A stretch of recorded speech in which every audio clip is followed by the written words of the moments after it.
That line protecting Peyton Manning, allowing only 15 sacks on the season, low in the NFL. Movement on the right side. It looked like Ryan Deem jumped a little early. Walt Coleman. False start, 71.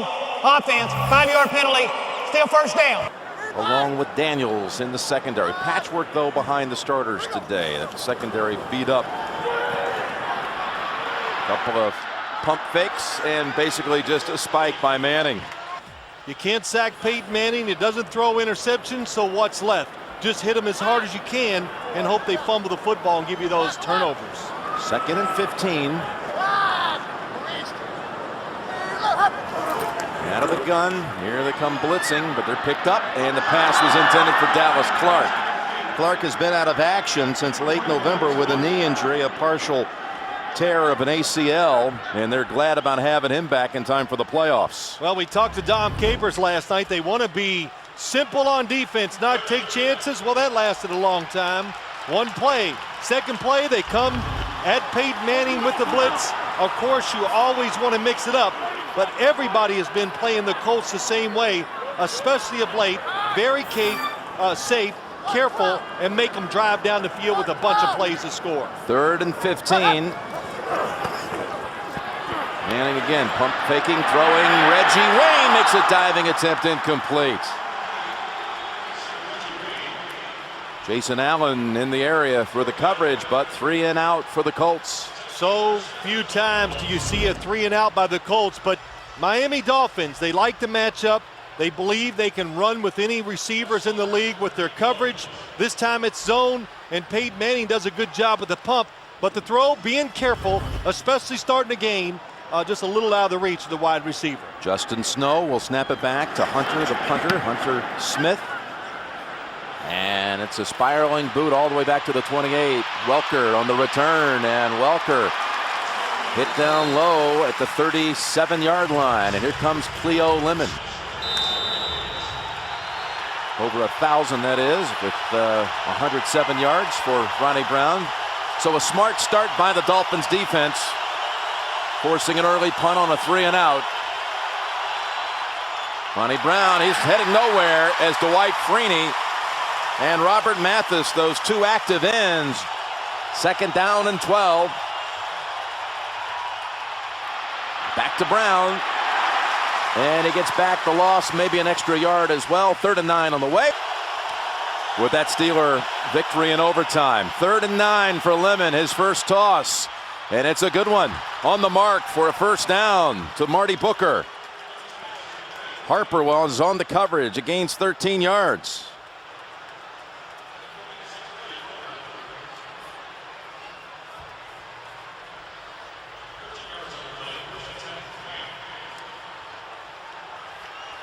Like to welcome those of you just joining us. And it's Cleo Lemon starting at quarterback today for the Dolphins. He just threw his first pass, a completion on 3rd and 9 to pick up a first. Colts received the opening kick, 3 plays and a punt. Lemon now rolling out and hitting his man. It's Booker for a 2nd time, and he has the first after a gain of 12. Again, the Colts can clinch a first-round bye if they win, and the Ravens lose to Buffalo. Jim Nantz and Phil Simms on hand here in Indianapolis.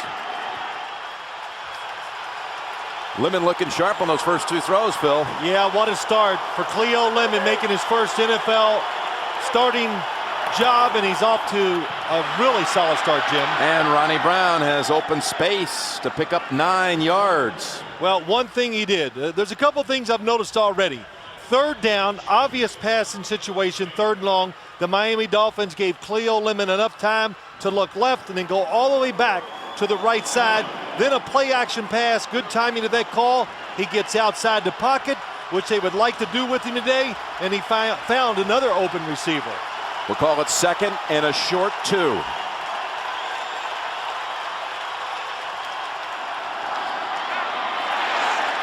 Ronnie Brown has the first down. The Dolphins are driving with their first series of the game. That picks up 2. That's the 3rd time they've moved the chains.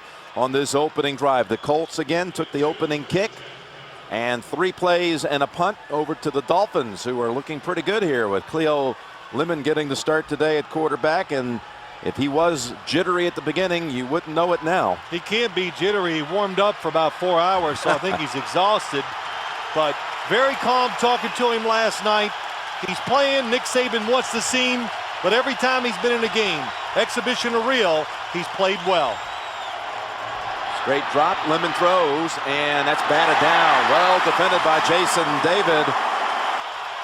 Eagles win that NFC East. Here's Lemon throwing and hitting Chris Chambers. He's 2 yards short of the first. Third and just a yard to go.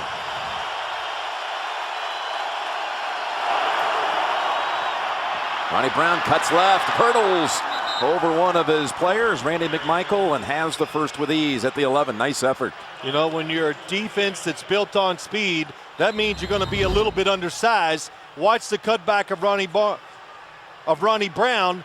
When you got that speed, Jim, sometimes you over pursue, so the cutbacks are there, and that has hurt the Colts this year. It's like Chris Chambers is shaken up. Here he is, as Ronnie Brown fell on him at the end of this run, right into his left ankle.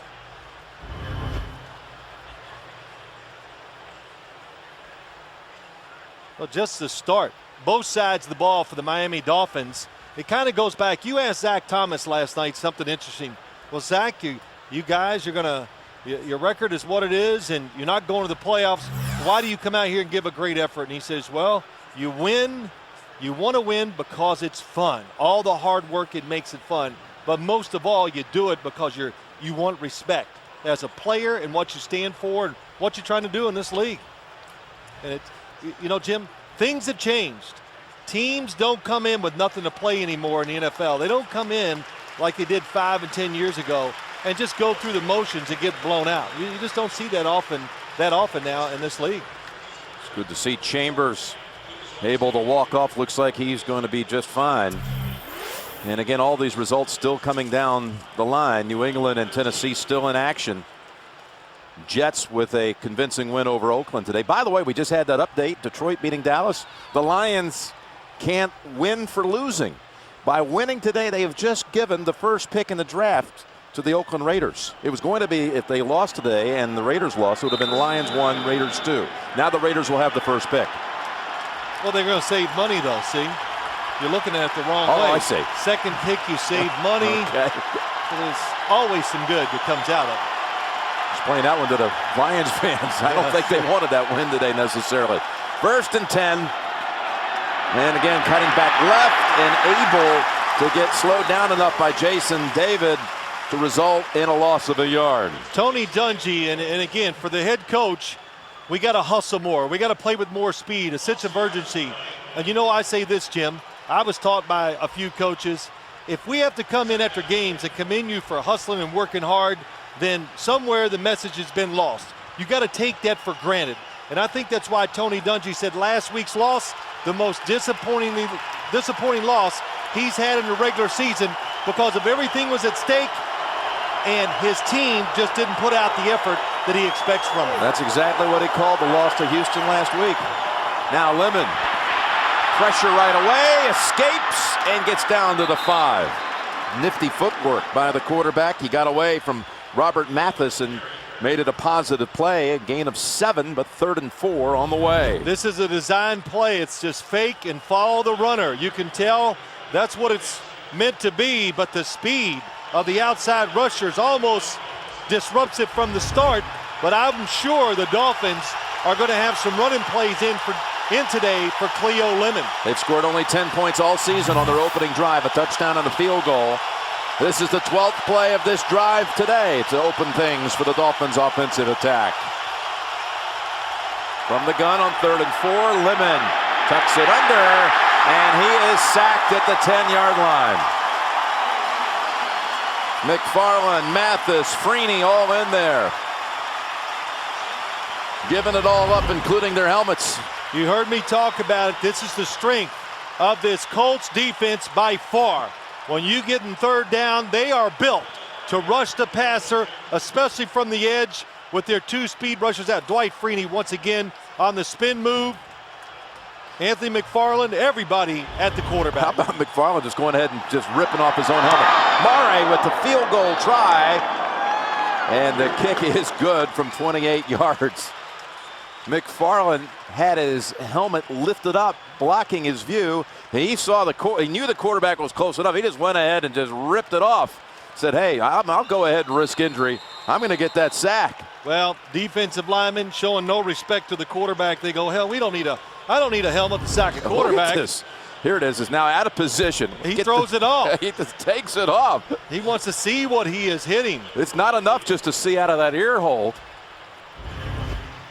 So McFarland, that's something that we'll be seeing, I'm sure, many times the rest of this week, as he makes quite an effort to end the touchdown hopes of that opening drive for the Dolphins.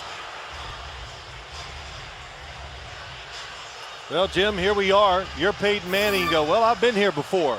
3-0, we're down. 7 minutes, 49 seconds to go in the first quarter. And he has adjusted his play and his thinking on how he's a quarterback on the field because he sees the big picture. He understands what he's got to do because the defense is struggling. Well, Murray gave them no chance to return the opening kick. He drove it some 8 yards deep, resulting in the touchback. Wilkins would like to get his hands on it and run with it this time, but it skips right through for another touchback. Well, Peyton Manning, 29 touchdowns, only 9 interceptions on the season, and he set the record last week, his 7th 4,000-yard season of his career, moving past Dan Marino for the most 4,000-yard seasons in NFL history. Well, the numbers are gaudy. I thought what really caught my attention last night, Nick Saban walks in, sits down with us, and he was in awe of Peyton Manning and the offense because you got to remember, this is Nick Saban's first look at this Colts offense. He saw it on film and he goes, oh my gosh, how efficient he said they were is what just caught him by surprise. Adai, the rookie running back, is over 1,000 on the season. Look at him making the moves. And all of that running for a loss of 2. Could have been, though, about a loss of 7. Zach Thomas kept running after him. Got him. You know, Jim, watch Zach Thomas, 54, not blocked, gets in the backfield. But right away, what I'm noticing early, penetration by this Miami defensive front. They're getting past the offensive line, getting in the backfield quick. That disrupts, of course, any running game, but also got pressure on Peyton Manning one time when he threw it. Just saw that whole season recap of Manning, who leads the league in quarterback rating and also touchdown passes. 2nd down and 12, he's firing. First completion goes to Marvin Harrison near the 1st down at the 30, brought down by Channing Crowder. This play is the one that Nick Saban talked about. He says it's almost impossible to stop. Marvin Harrison coming underneath for the short catch. You'll see the tight end going behind him, going out, and avoiding a defense. One soft spot, and that's what that play is designed to do. And Nick Saban, he says he'd never seen anybody run it better than the Colts, and they do it many times every game. It's a 1st down for the Colts. Running to the right side, Adai. Forward for only a 1-yard gain. Carter and Crowder combining on the tackle. Well, again, to go back, good start by this Miami Dolphins football team. And you know, Jim, I think, look, we're fans. We sit back and go, well, can they find the will or whatever you want to, however you want to put it, to come in here and play all out against one of the best offenses and one of the better teams in the NFL. Well, they certainly have so far. And Manning gets away and then completes it to Clark, who was tackled 2 yards shy of the 1st. That was again Jason Taylor early in the backfield in the company of Manning. Well, it's Jason Taylor, it's Zach Thomas on the blitz. Peyton Manning does a good job. One thing that you just don't realize, the Dolphins say he's almost impossible to sack, but how big Peyton Manning is, I would guess he's a good 6'6", probably about 240 pounds, and you just don't realize his presence until you get around him in person. 3rd and only a yard. They've got Klecko lined up as a fullback. And it's a die the tailback, scooting ahead for the first down. Gain of 4. Yeah, Dan Klecko, the fullback, kind of doing what he did for the Patriots. Defensive line, fullback, just special teams, playing a role, well, many different roles. I saw him try to catch a few passes in practice too. Didn't go real well. Well, Klecko had that role at New England for a while as a blocking back on short yardage situations for Bill Belichick. 1st and 10. And they've got Clark lined up in a slot to the right. Give him that 3 receiver look. Manning again fakes left, goes right, and that's wide of the mark, looking for Harrison. Michael Lehan, excellent coverage. Well, when you play this Indianapolis Colts offense, what happens is Lehan, he is not a starter, but what are you going to do when they spread you out? You have to bring in extra defensive backs, and you just got to live with the fact that, well, we got extra defensive backs in there. They just might run the ball and get 5 and 6 yards on us. Well, what would you prefer? A short run or about a 30-yard pass down the field? 2nd and 10. Colts operating from their 43-yard line.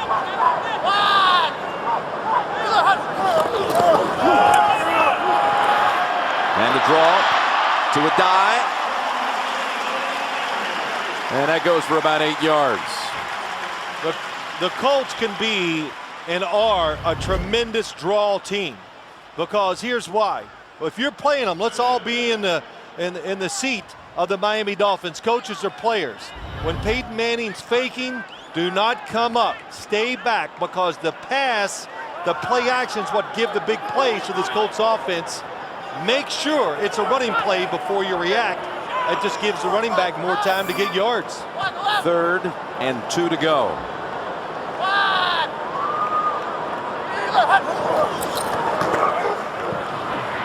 Across the middle, Harrison motoring inside the 40 and down at the Miami 37. Here in Indianapolis, we welcome you to the Colts and the Dolphins. You've seen New England win at Tennessee, eliminating the Titans as Matt Castle came in and the 4th quarter, and the Patriots with that win, well, they're going to force Indianapolis to win here today to maintain that 3 seed. Of course, that could also move up to a 2 line for the Colts if Buffalo somehow beats Baltimore, running parallel with this game. New England over Tennessee, and this is the Colts' 2nd drive of the game, and they're moving the football to the Miami side of the field. That's Will Allen coming up and making the tackle for a loss. Yeah, you know, Jim, you look at this, and I want to say, hey, Miami, they're showing the Colts a lot of different looks. They're doing some really good stuff, but the Colts, the 3rd down conversions are great. They're still marching. That time a blitz by Will Allen from the outside stops the run. 2nd down and 12. Dolphins have had the football once, kept it for 13 plays, and resulted in a 28-yard field goal by Orlando Mare. Peyton Manning got him the long count, made them show their hand. He changed the play. Comes Taylor. Manning felt his presence, unloaded on the quick slant to Harrison. And under the 34-yard line. So we know this. Cincinnati's been eliminated. Jacksonville's out. Tennessee's out. So it's either Denver or Kansas City. And the quick snap here by the Colts. There is a flag down. That's Joseph Adai running forward, but we'll check the flag.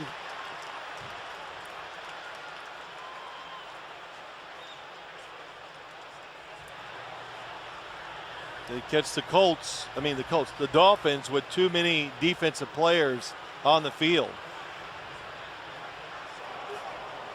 12 on the defense. 5-yard penalty. Still 3rd down. Looked like Frederick Evans trying to get off the field in time. Probably hadn't.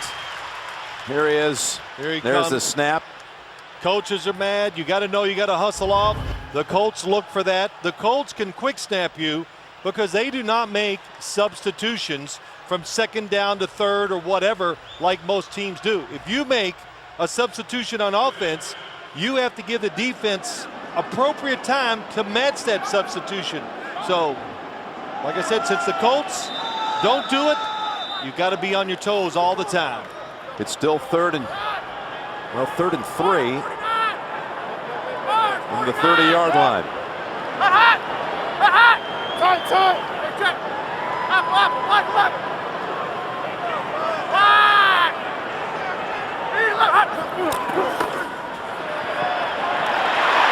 Bumping it over to a dive for the first down. That was Crowder coming in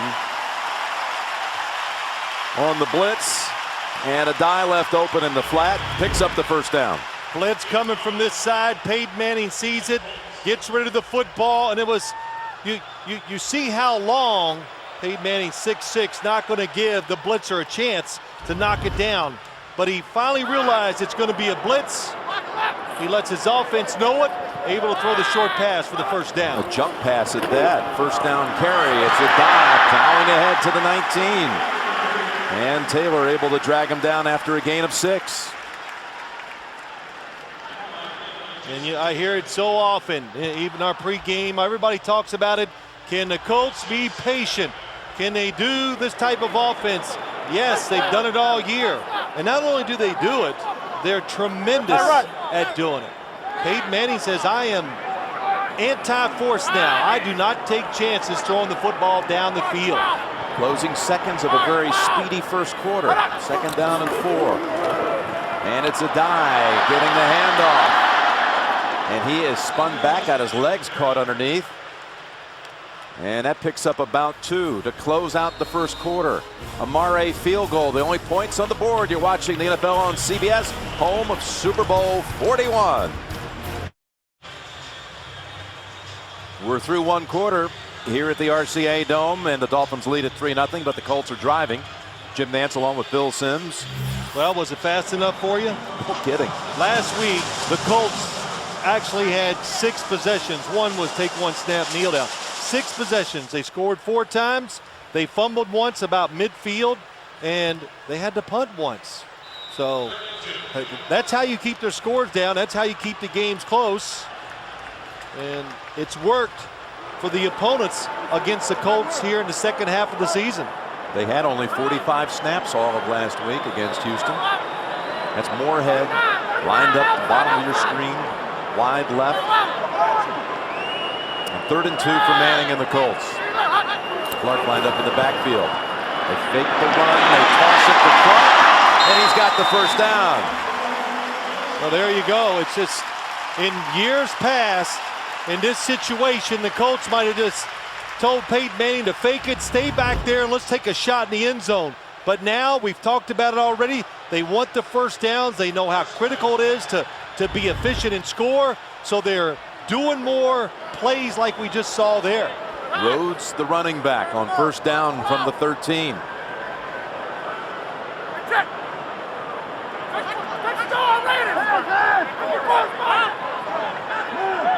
Manning once again changing things around.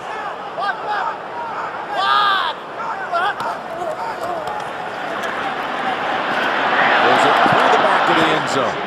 Manning and the Colts are 4 for 4 on this drive on 3rd down.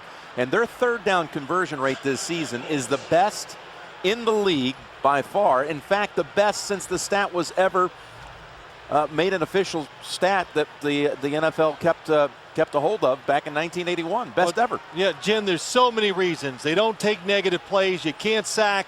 You got to be conservative on defense because of all their talent, and they take advantage of all those situations. And just that's why they're great on 3rd down. 56% on the season on 3rd down, and again 4 for 4 on this drive. 2nd down and 10 to play here. Manning fires. He's got Reggie Wayne, and he's a yard short of the first. That's Thomas taking out his legs. But 1st and goal to go for the Colts. Well, the play that I said that Nick Saban says it's the hardest to defend, a guy through the middle, and then the Reggie Wayne coming underneath. It used to be they only ran that play with Marvin Harrison. Now they've gotten to where they give it to Reggie Wayne. They give it to Dallas Clark sometime in different formations.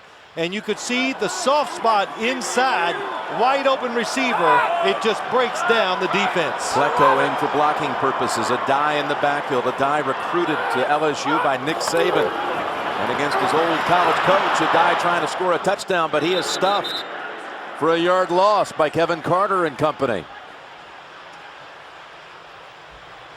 You asked Tony Dungy about Joseph Adai. Are you surprised, Coach, at how well he's done? And what was his answer?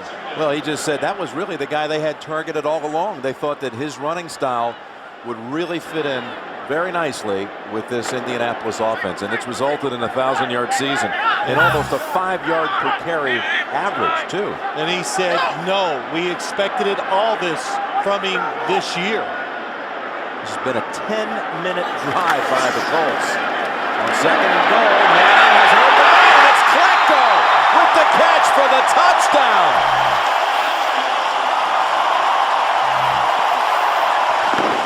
Dan Klecko, the backup defensive lineman, comes in on short yardage, and that's his first career touchdown. Well, he's a gamer. Couldn't do it in practice, but he can do it in the game.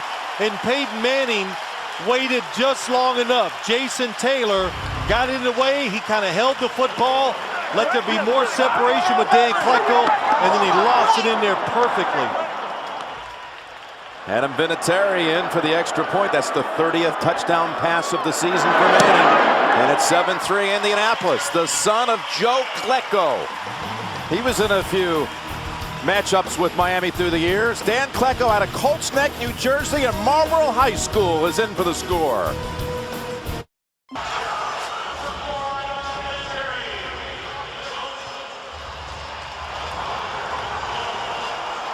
Right. Klecko with the 2-yard touchdown catch. And Vinatieri to kick it away.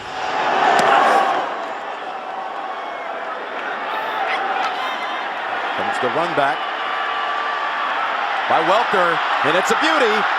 Vinatieri makes a diving attempt and finally pushed out at the 50-yard line. What a return. Kelvin Hayden bumping him out. 46-yard run back. Miami set up at midfield.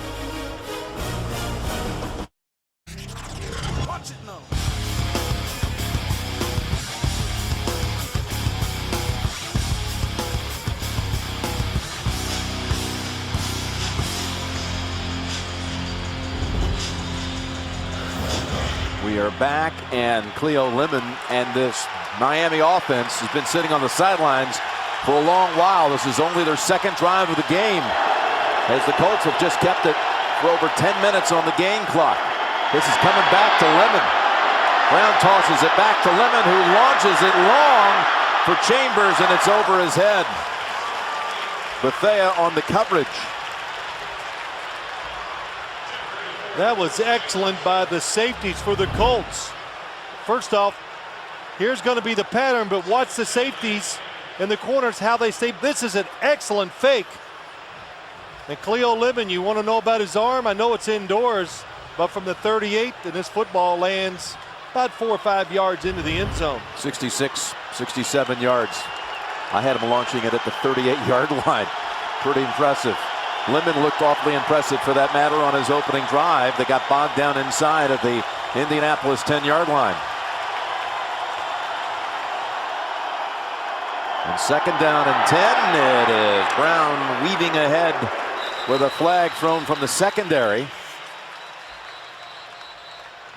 Play resulted in 3 yards.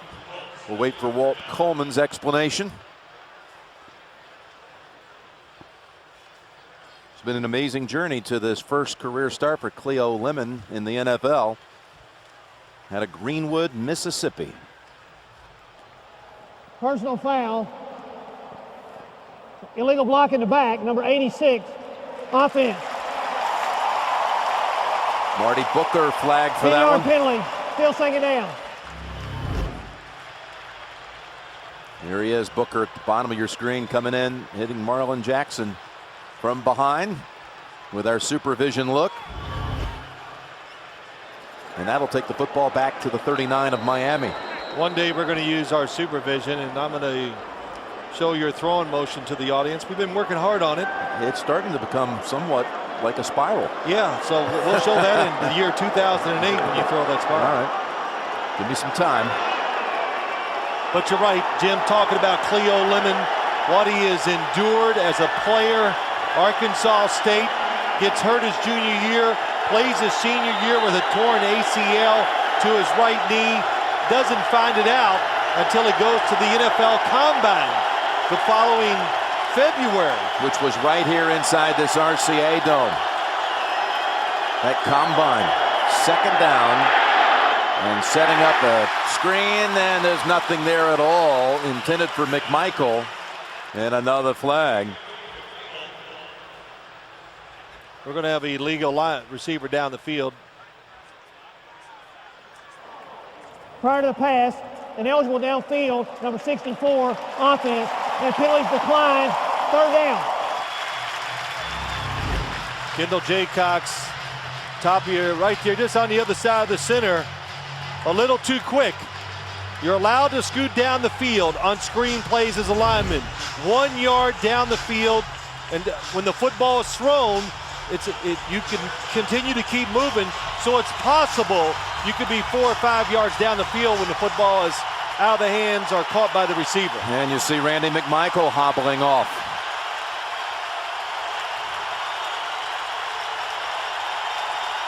Well, we talked to Dwight Freeney the other day. He says, well, the Dolphins, they won't throw. They're just going to run it and play it safe. They've come out and thrown it more than I expected so far in this game. 3rd and 20.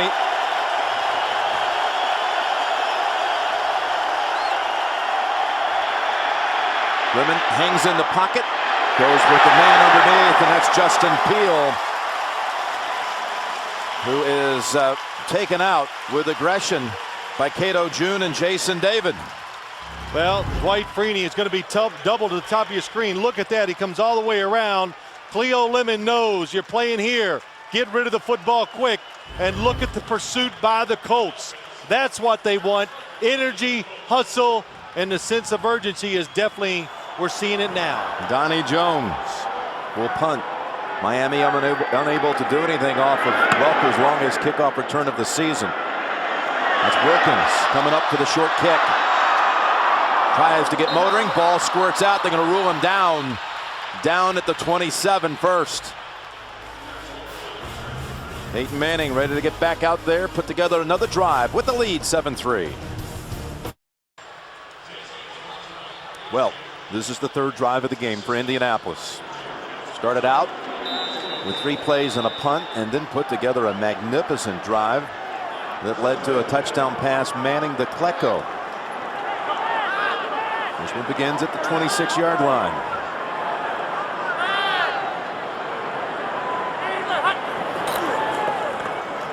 Peyton fires. He's got Moorhead at the 31-yard line. Moorhead, who caught a touchdown last week, becoming the 25th player to catch a Peyton Manning touchdown pass. Boy, I tell you, I wonder how that went over in the locker room. You know, I know they're all good guys, and they don't complain here as receivers, but boy, you got to throw it to Aaron Moorhead. You got to pass up Marvin Harrison and Reggie Wayne. You know, Klecko just became the 26th. There you go. So there's another man that can go on to that rather impressive list that you'll be able to talk about the rest of your life. You know, you're the Kleckos, the Moorheads.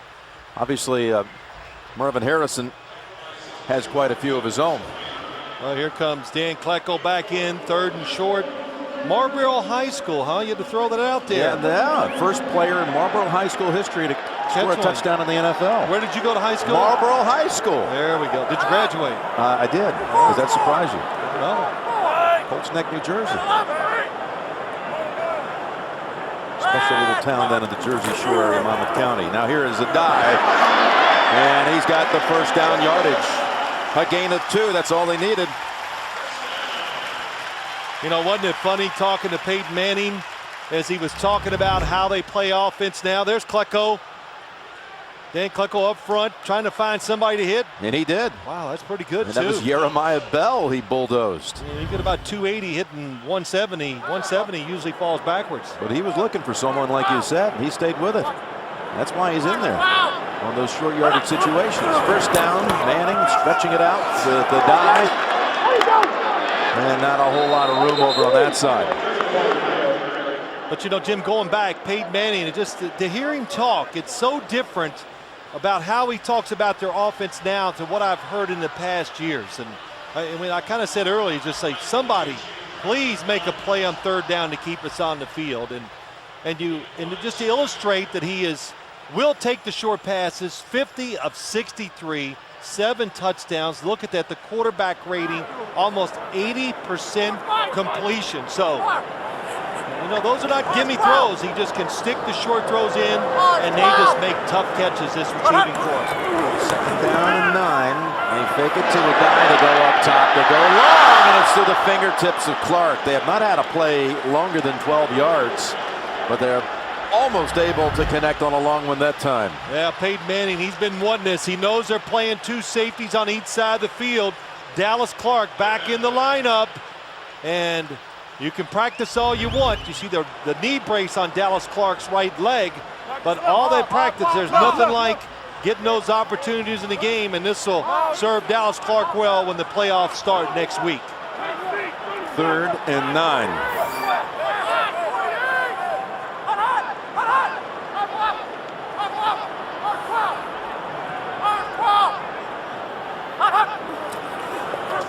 Here comes the blitz. That's Bell giving chase. And it's Clark with the catch and another first down. Another first down on 3rd down. I told you they're giving Peyton Manning some different looks. It's a blitz. They're going to get the inside blitzers, but watch Jason Taylor. He's going to fall off and cover Dallas Clark down the field. Peyton Manning sees it right away. How, I don't know. I guess from all the practice and so many reps in this offense for so many years. But the recognition was tremendous, and the catch and route running by Dallas Clark awfully good too. First down at the Miami 48. A dive with Wayne trying to clear things out. Pinch the end, and that's a gain of about 5. You know, Clark's absence since that injury November 26th, well, that was a week after they fell to Dallas. Remember, this was a team that was 9-0 at the beginning of the year. Then they lost to Cowboys, and then with Clark out, they lost 3 more times on the road. Quick snap. Manning, right sideline and over everyone's head.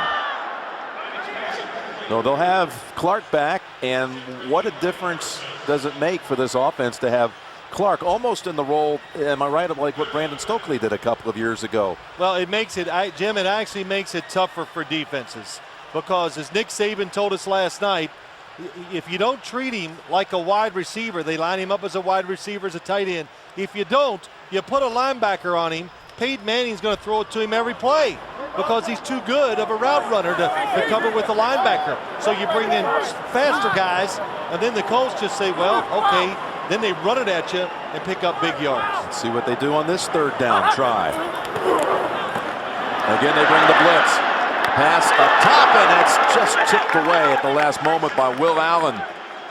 Very expertly played by the corner of the Dolphins. It really is. It's well done movement, which you see a little bit against this Miami Dolphins defense. They know it's going to be tight coverage man-to-man, so they moved Marvin Harrison inside, and Will Allen, that is really terrific coverage.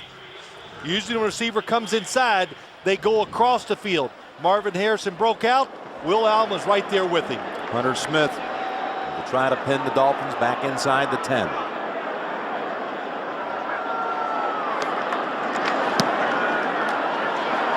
Big end over end boot. Welker will make the fair catch at the 11. 32 yards, got the job done. Lemon coming back out. 7-3 deficit for the Dolphins. About the Colts, where is the defense? Last against the rush by 25 yards a game. St. Louis 31st, but by 25 yards fewer allowed a game. And Ronnie Brown trying to expose it here, and he does. Gets just about 9, almost 10. Cato June drags him down. Jim, you saw all those numbers by this Colts defense, and I know the first reaction is, well, they'll never make it through the playoffs playing that style. And the answer would be maybe not, probably not, I don't know. But who is going to come in here or when they play, they're going to play everybody down to the wire. And if you beat them, you're going to have to beat them with a last-second touchdown, or you're going to have to make a save against their offense as they're driving to win a game. Second and less than a yard, and Brown with the stutter step move has the first, plowing ahead and into the secondary for 14 yards. They have been trampled on a weekly basis against the run. Well, Ronnie Brown, again, we said it earlier, the cutback and then the missed tackle. And you look at that and you go, was that a missed tackle? Absolutely. At the line of scrimmage. Jason David misses it, and Tony Dungy said, we're in the positions, we just can't make tackles. Broke the tackle, the arm tackle attempt by Brackett. And the Dolphins first down, 34-yard line. Not this time. That's Cato June with the sure-handed hold for no gain. They've given up 100 yards to all 15 opponents this season. It's the only team in the NFL that's never kept a team under 100 yards rushing. 19 in a row overall going back to last season, including the playoffs. Allowing more rush yards than passing yards, which is really unusual. Well, there's so many things that you could say that Ron Meeks, defensive coordinator, of course, they're going to see more rushes. They can't stop it, and people want to do it regardless to keep Peyton Manning off the field and shorten the game. Second and 10, and another long run. It's Morris. Boy, did he show a burst, running behind Kendall Jaycox for 18. He sure did. You know, too, Jim, when you're a running back, you get a chance to play against this Colts defense, you go, hey, this is it. I can throw up some numbers. So it's double. They get excited, they run harder, and to find the answers for Ron Meeks, Tony Dungy, they're tough. Averaging almost 6 yards a carry in this game. Inside of 5 minutes to go in the first half.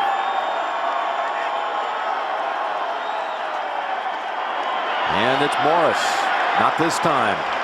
As June comes up, and there's Klecko, the touchdown maker, stopping him for only a gain of a yard. Here's what always gets me about this Colts defense, and to see if you agree.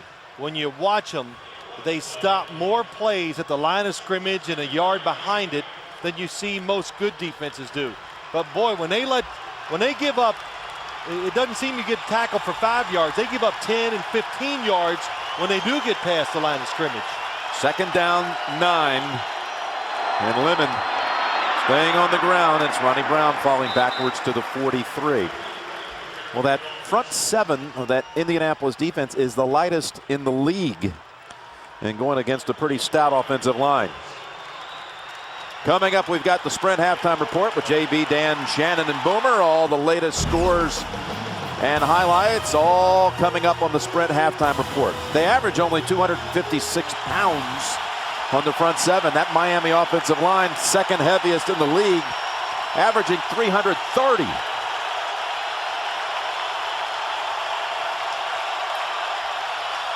Third and 5. Lemon improvising and gets the completion to McMichael. Oh, Cleo Lemon making a play. Yeah, that is really a tremendous job by Cleo Lemon.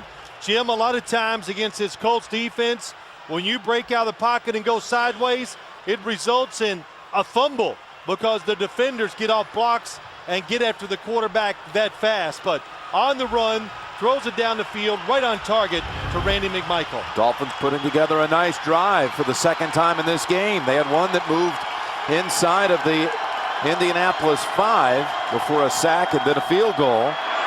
Ronnie Brown ridden down by Morris after 4. Darian Barnes, the lead blocker on that one. You know, Jim, you said something about how small they are. Look at the teams in the NFL who are all small defensive fronts, the front seven.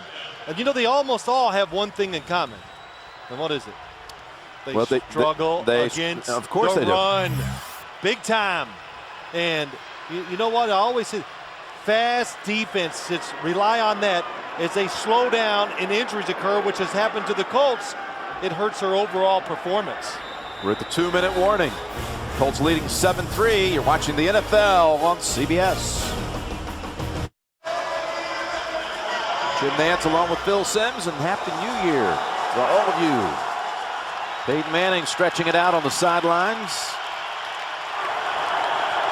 Cleo Lemon and the Dolphins stretching out that Colts defense. And 2nd down and 5, and Brown shakes and fumbles, but it's recovered by Vernon Carey, the right tackle. Cato June stuck a hand in there and knocked the ball loose.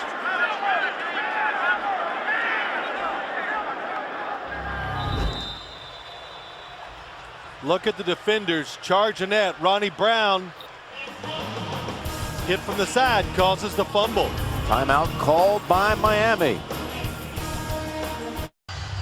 That last timeout, will stand corrected here, it was called by the Colts, who were hoping to find a way to get Peyton Manning on the offense back on the field. Yeah, good job by them, Jim. Preserving time. If they stop the drive, give their offense one more chance. 3rd down and 4. Lemon and the Dolphins started this drive back at their own 11.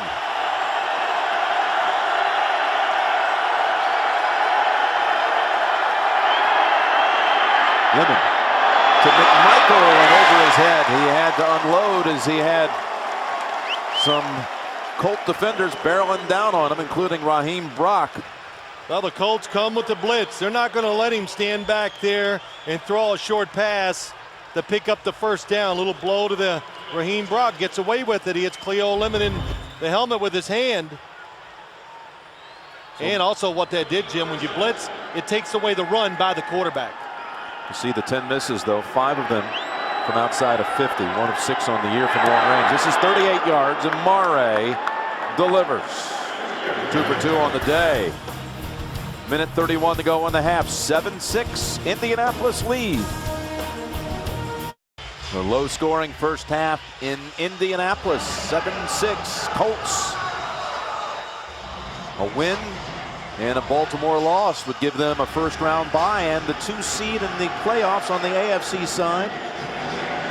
A win and a Baltimore victory would secure the 3 seed as New England forces them to win by virtue of their victory over the Titans today. And Wilkins puts the brakes on it just in time. Peyton will come out to the 20-yard line in a moment.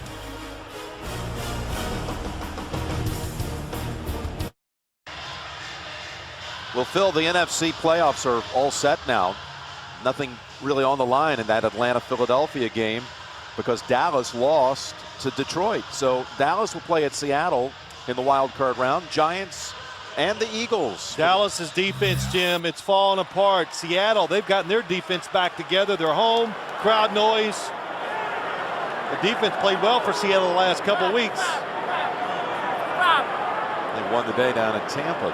They're looking at those films of the Cowboys defense going, this is a chance for the offense to get back on track.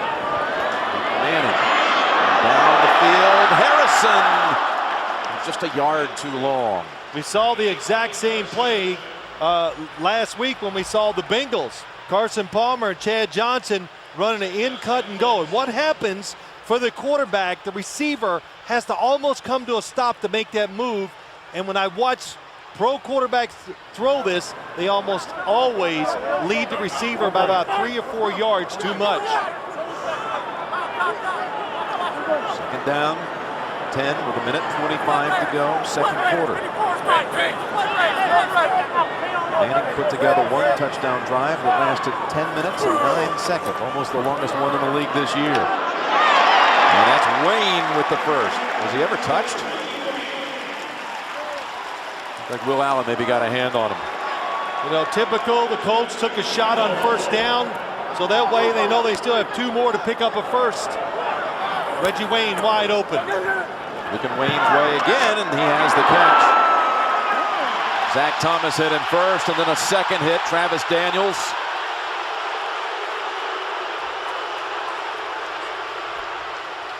Crowd thought there should have been a flag. That was enough for another 1st down. Down the sideline and over the head of Harrison, who caught 3 balls on the first 10 plays for the Colts, but has not caught anything after. You know, the time left, Jim, 41 seconds. The Colts still have 2 timeouts, so Peyton Manning, this Colts offense, Tom Moore, offensive coordinator, they're looking for a way to get a big play. to maybe get down there so they can score a touchdown instead of just trying to get in position to kick a long field goal. Vinatieri's longest field goal made this year, 48 yards. Maybe they need to pick up about, say, 27 yards to get into that range. That's the measuring stick. That's Fletcher stretching it out with Jeremiah Bell on his back. And that's close to the first down yardage. Timeout called by the Colts. The Colts the first down. Fletcher good for 10 yards on that last pass play. And Vinatieri getting ready to be called to duty. You know, Jim, you talked about Adam Vinatieri. As long as it's 48 yards. But I watched the kickers warm up in here before the game. And I know they're not using game footballs, but they kick 60-yarders. They make it look like it's just a really long extra point. Jason,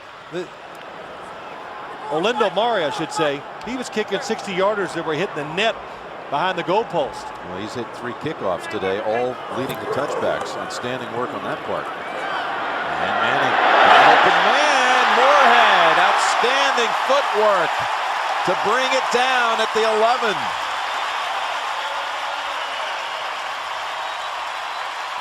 Good for 36 yards. Well, Aaron Moorhead on the sideline working his feet. It looks like he gets them both down with securing the football. But that was made by Peyton Manning's pump down the middle. It made the safety to that side go in there, and that's why Aaron Moorhead was wide open. First play in this game on either side to go for more than 20 yards. So with 26 seconds to go in the half, Manning in trouble, scoots out, squeezes through, drives, and he is in! His 3rd rushing touchdown of the season. And by far, his longest rush touchdown of the year. He had not scored before this season a rushing touchdown since back in 2002. I know what Tom Moore is saying to Peyton Manning when he comes to the sideline. Are you okay? Jason Taylor chasing him. Ooh. And these defensive backs, when they come after you, they're like missiles. And they shoot for the legs, so tremendous job by Manning. They put the touchdown drive together with Manning taking it the final 11 yards for the touchdown. Peyton Manning did not score a rush touchdown in 03, 4, or 5. That's actually his 4th of this season. He threw his 30th touchdown pass of this season earlier in this game. Did you think he was going to make it? Well, I thought he was going to make it, Jim, but I knew the hit was going to be like, hold your breath, and it really was. And I've said it, Manning is so much bigger than people expect. He was able to absorb a tough hit. Yep, by Jason Allen and Ronaldo Hill. Squib kick to Booker. Banged out by Giordano at the 34. Well, what happens, Peyton Manning breaks the pocket. He knows there's a collision coming. He protects himself. And most importantly, he gets his feet off the ground. Like I said, these defensive backs, when they come flying at you, they're going down. But let's go back to look at this long pass, Jim. Here's Marvin Harrison. They've been trying to throw it down the middle. It hasn't worked. So they get the safety to stay in there. And then they hit Aaron Moorhead down the sideline. Manning's tried about 3 passes down the middle. They've been covered. The pump fake opens up Aaron Moorhead. And that's just the experience of knowing it was covered before. Well, take advantage of that fact, and that's what Manning did. That was David Bowens on the kick return. And the pass is picked off. Lemon's pass picked by Cato June with seconds remaining. Now they'll have an option here. A field goal try of about 54, 55 yards. Or a Manning heave to the end zone. The defense playing safe. Where everybody wants to attack, that coverage is right in the middle. But Cato June, pressure on the quarterback, reads Cleo Lemon, makes a tremendous break to the football, and what a nice catch. Cleo Lemon's first career interception. Were you surprised to see him come out a shotgun and throwing with 15 seconds to go in the half? Jim, no. They were hoping to get that one play to maybe get themselves in field goal range or get a chance to heave it to the end zone. But doing that, you learn as a quarterback to take no chances. When in doubt, hold it or throw it away. They will bypass the 55-yard field goal try and take the snap with 6 seconds with one timeout remaining. They're going to try to get a few yards and call a quick timeout. Well, the guy gets down. He dropped in a hurry, didn't he? And they'll bring Vinatieri out now. We'll have the field goal try when we come back. Now, Peyton Manning, we talked about how he had only 45 plays last week, already 38 in this one. And they bring out Vinatieri for a 46-yard try. He has not missed at home this season, 10 for 10. He's made his last 17 indoor field goal attempts. Vinatieri's kick is good. Colts with 10 points in the last 19 seconds. Peyton takes him on an 80-yard drive in a minute and 12 seconds. You just saw why I think the Colts, why they're going to be a tough out when the playoffs start. 17-6 Indianapolis at the intermission. You're watching the NFL on CBS, home of Super Bowl 41.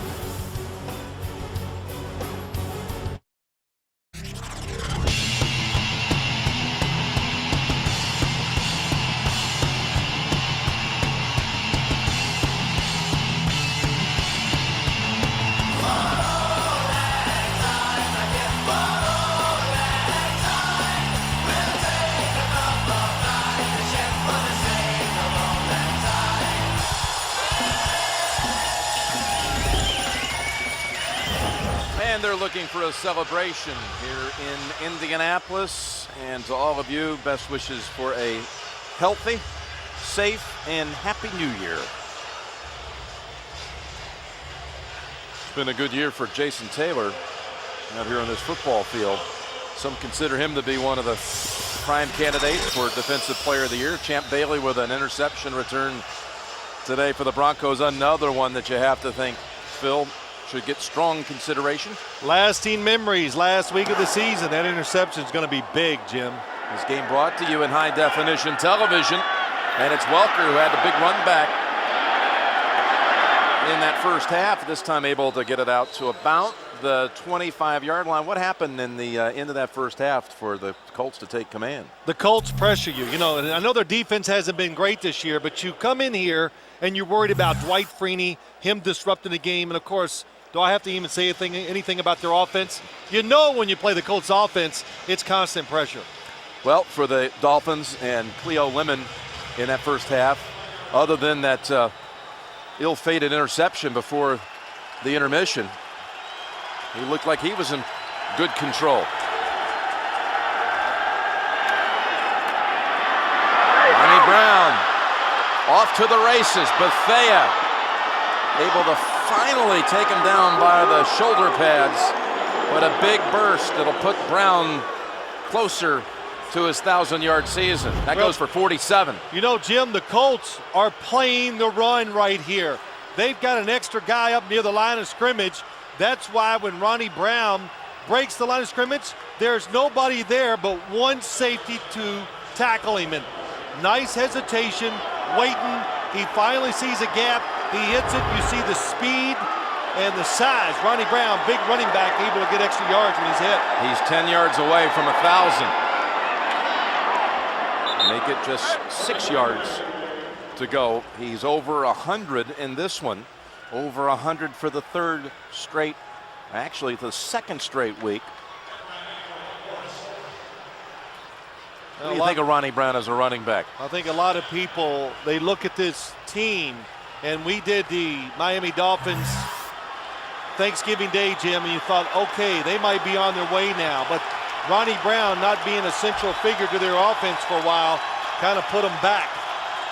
Out 3 set games. them back, I should say. Yep, out 3 games with a hand injury.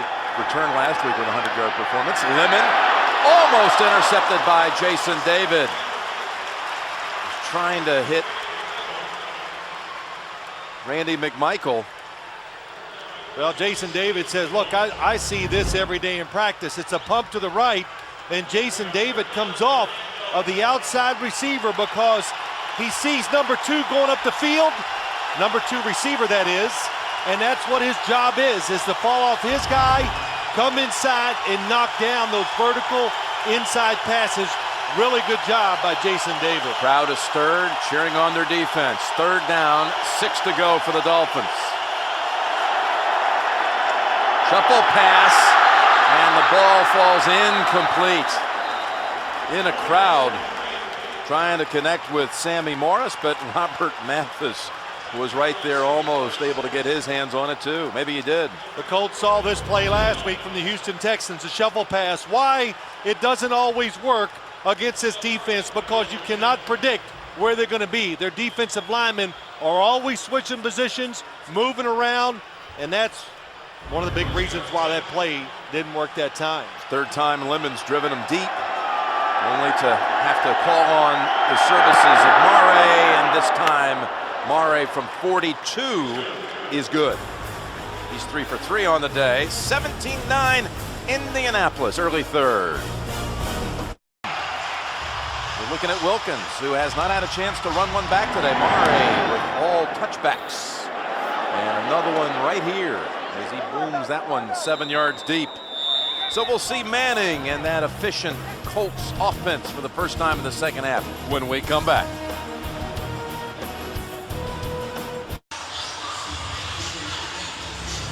You know, Jim, Peyton Manning under pressure. Look how he just stays back, doesn't follow through, because he knows if he follows through, he's just going to run into some punishment.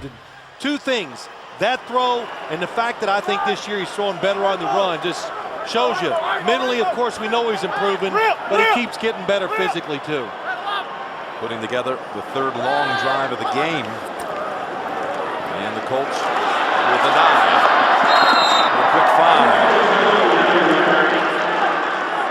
You know, too, to go back, and I've seen it so many times this year, when you do something to stop the Colts, they don't forget. And they'll come back and give you a play that's opposite of that to take advantage of what your success has been. And we've seen it 2 times today so far, and they both have resulted into big plays for this Colts offense.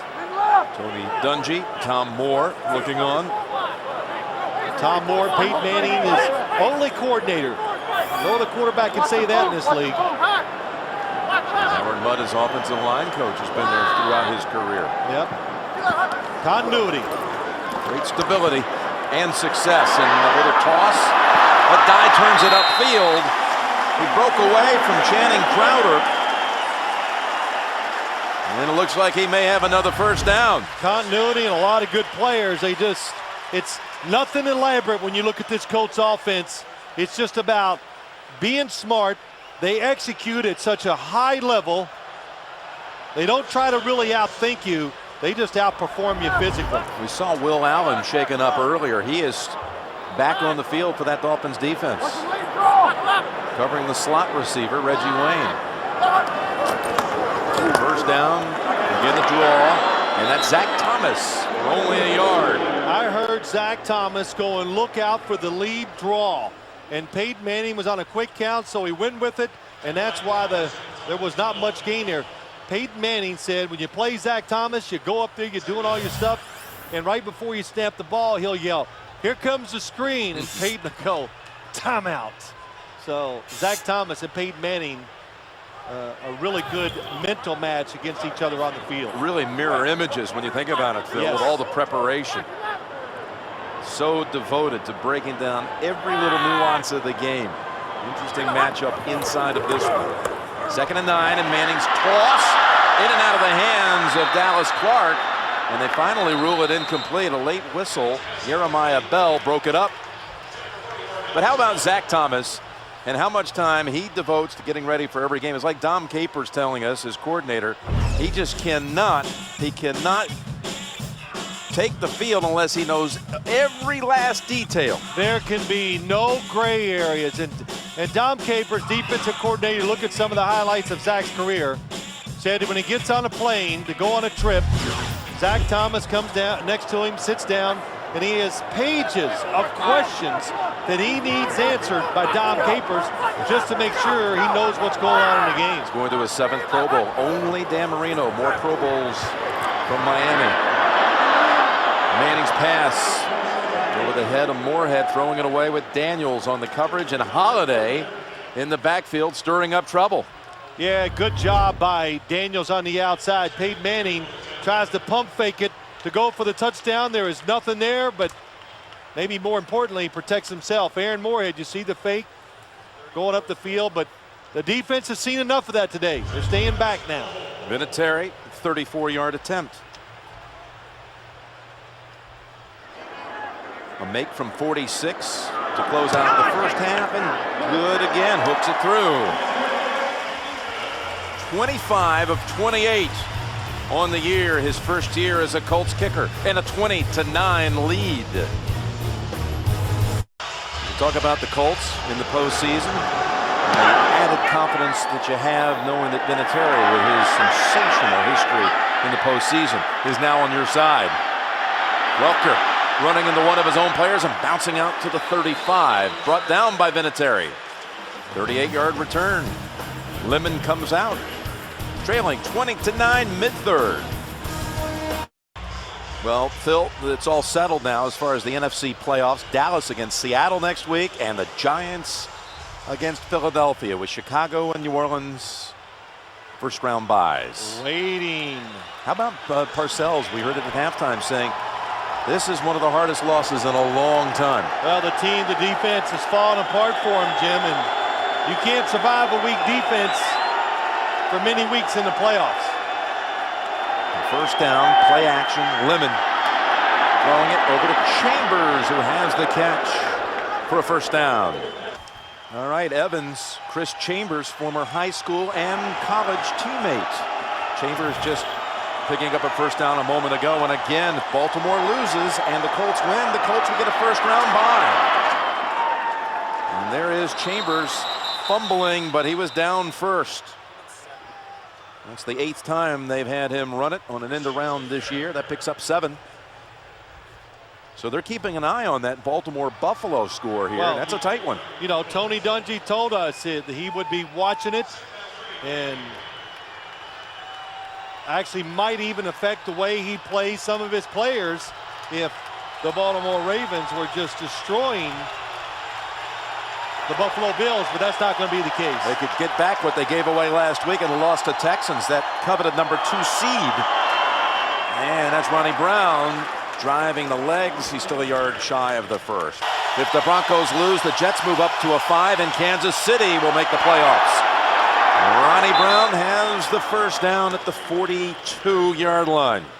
You know, I'm going to go back to what I said, though, Jim, about the Dallas Cowboys. You know, the defense, it's the difference between the Cowboys and the Colts is the Colts can make big plays with their defense much more frequently than the Cowboys can, because they have big-time pass rushers. And, of course, nobody's offense is more dynamic than the Colts. Of course, everybody's jumped off the Colts bandwagon, a team that won its first 9, but lost 4 straight road games, 3 of them in which they were either tied or leading in the 4th quarter. But they did have road wins earlier this year at places like Denver, New England, and the New York Giants and New York Jets. Lemon firing downfield, and he's got Justin Peele. What a grab, and able to hold on to it after a couple of big blows. Goes for 25 yards. Well, here's what's happened, Jim. First off, they blocked Dwight Freeney, but the receivers are going down the inside of the field. Cleo Lemon gets the protection. He reads the deep safety. He looks it off just a little and sticks the football in there. And you got to have time to throw it down the field, so they double team Dwight Freeney. Do not let him disrupt the game entirely. That's why you have to double team Dwight Freeney. Longest Reception of Peele's career. It's Brown trying to get to the outside, and he is backed up by a couple. Rob Morris first to get to him.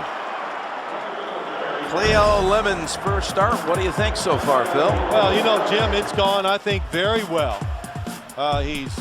You can just watch him and see that he's not rattled. And that's one of the reasons why Nick Saban gave him the start.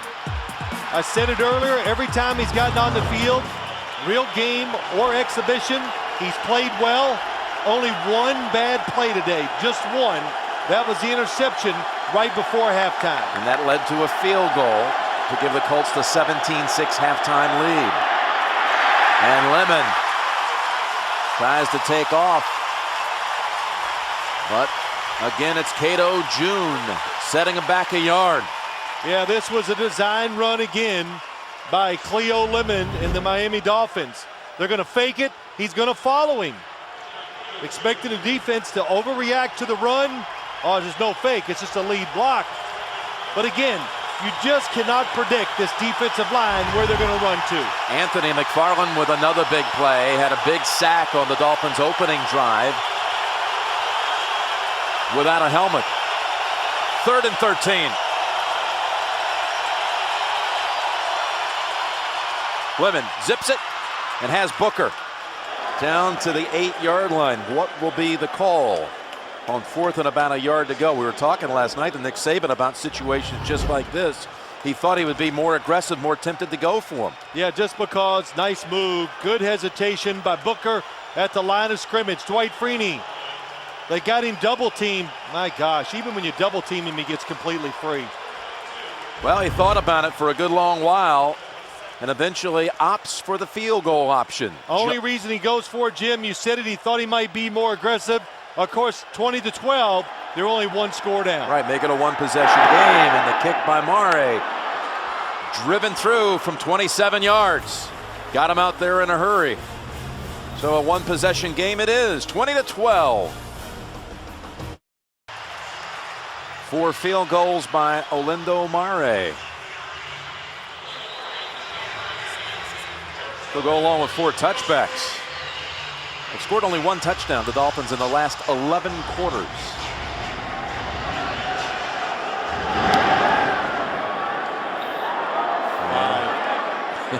Make it 5. So Peyton Manning, that 20-12 lead, takes the field again late 3rd.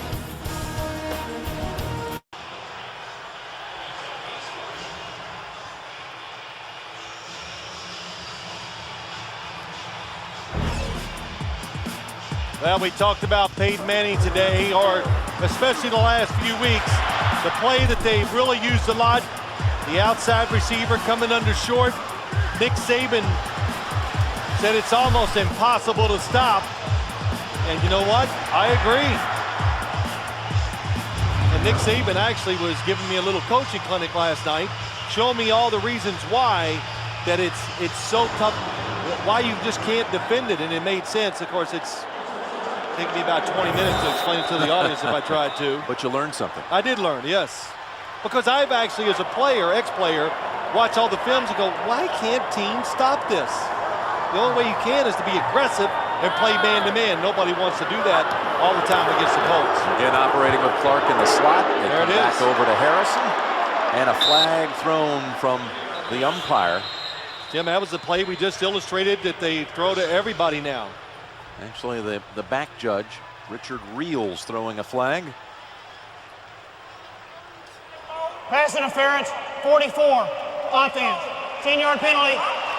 Still first down. Well, you know what that is? That's Dallas Clark, who's the inside receiver to the side where they threw that quick pass. And he's just going to go up the middle and clear the way. Top of your screen, he just runs right into the defender. It's a good look at it there. That defender, don't forget, when they're standing there, hey, that's their space. You got to run around them. You run into them, that's a foul. Makes it 1st and 20. Back at the 10-yard line. Rhodes. Thomas had that whole plug, and Thomas runs him down. We talked about Zach Thomas a little while ago. I also wanted to mention how much Dom Capers compared him to one of Capers' former star players, linebacker Sam Mills. Yes. What a comparison. You know, it really was just a tribute to both of them, how hard they work. He's never been around players that do it like that. Physically, Jim, they both are almost mirror images of each other. Stocky, short, and they've been told their whole life. You know what they say. They've heard since they were in high school. you're too short. Yep, all the can't be a reasons player. why you can't play in the NFL. Yeah, and Zach Thomas, Sam Mills, they had chips on their shoulder. They play like it. That's why they stayed good for so long. And fires in the area of Wayne. And again, there was pressure coming in. Well, that's one way. Pressure on the quarterback leads to bad decisions and throws that are offline. And Peyton Manning, trying to get it down the field, tries to hang in there, but the Dolphins keep pushing the pocket. They get in his face, and the throw is off target. You know, Manning now approaching 130 throws since his last interception. If he doesn't throw one today, he'll end the season with only 9 picks and become just the second quarterback in NFL history to throw at least 30 touchdowns while keeping interceptions in single digits. Only Donovan McNabb has done that. A fake down the field and over the head of Moorhead with Ronaldo Hill closing in on it. They'll have to punt. Well, that's what you need. You want to stop this Colts offense? Need a penalty. It helps you. And Jim, you talked about it. They have so few penalties and they have so few negative plays. That's why they are so good at scoring, keeping drives alive, and being one of the best offenses in the NFL. Well, the Dolphins defense gets the penalty call against Dallas Clark. And they deny the Colts any movement at all. So Hunter Smith back out. Welker to return it. And he was interfered with. There's the flag. That recovery is immaterial. That was Kelvin Hayden coming in on Welker, and it'll go against the Colts. Well, he did not give Wes Welker a chance to catch the ball. And the Colts are complaining because they're saying the fair catch signal was too late.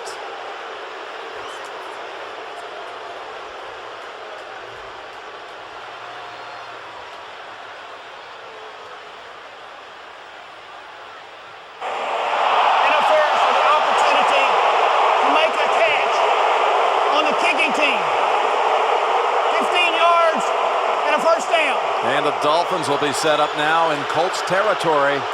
First time they started on a short field today. They're down a touchdown and a 2-point conversion in this one. Yeah, there we go. We're counting it down. But Jim, in Houston, that's got to be special. You see those highlights down there. That's your hometown. Down at Rice Stadium, beautiful stadium there for the Rice Owls. And so let me just. I know you're trying to bust me a little bit here, aren't you? Let me recatch. This is the second hometown you've had today. And a happy New Year to you. Yes, okay. They're still explaining to Tony Dungy and the Boo Birds are still out about that last call. Well, he's still, I'm sure, I'm not positive. That was a late signal. It was a late signal, but it was clear and above his head. But he still had to have room to catch it, right? That's right. Oh, he's roughing up Tony. Richard Reels kind of illustrating with a hands-on explanation. Nonetheless, the Dolphins are going to have the football at the Colts 44. It was a good call. Like you said, it's evident. Regardless of what, if there's no fair catch signal, whatever, he hit him before he had a chance to catch the football. Now, Phil, we talked about how they're watching that Baltimore-Buffalo score with the Ravens now up 16-7, but out in New England, they're also watching this game because if the Colts lose, then the Patriots would move up a notch to the 3, and the Colts would come in as the 4 seed into the playoffs. Brown dancing around, and that's a gain of 5. And again, the Ravens with a win would clinch the 2 and a first-round bye. That last carry by Ronnie Brown puts him over 1,000 on the season. Lemons pass off the fingertips, a diving bid by Chambers. Third down, 3rd and 5. Lemons pass caught for the first. Welker. That'll end the quarter with the chains moving again for Miami. You're watching the NFL on CBS, home of Super Bowl 41.